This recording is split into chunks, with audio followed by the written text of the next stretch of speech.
మానవుడు ఎంతటి గొప్పవాడనేటువంటిది మీకు ఈనాడు తెలియదు. Today you may not realize how great manhood is. దైవం మానుష రూపేణ, అతను మనుష్య స్వరూపాన్ని పొంది ఉంటాడు. God is in human form. ప్రతి మానవుని యందు కూడాను దివ్యత్వం అనేటువంటిది నిండి ఉన్నది.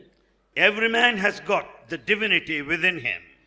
భవానీ శంకరులు అనేటువంటి ఒక పదమునకు ఈ ప్రకృతియే మనకు ప్రత్యక్ష సాక్షి. Bhavani Shankara has got this meaning, nature, which is the witness. అనగా శివశక్తాత్మక స్వరూపమే భవానీ శంకరులు. Bhavani Shankara is the very representation of Shiva and Shakti. Bhavani అనగా శ్రద్ధ. Bhavani means Shraddha, steadfastness. శంకరుడు అనగా విశ్వాసము. Shankara, Vishwasa, faith. భవానీ అనేటువంటి యొక్క విశ్వాస దైవత ఉండినప్పుడే విశ్వాసం అనేటువంటి శివుడు అక్కడ తాండవమాడుతాడు. When once there is this Bhavani, then you find the Shankara, faith, dancing.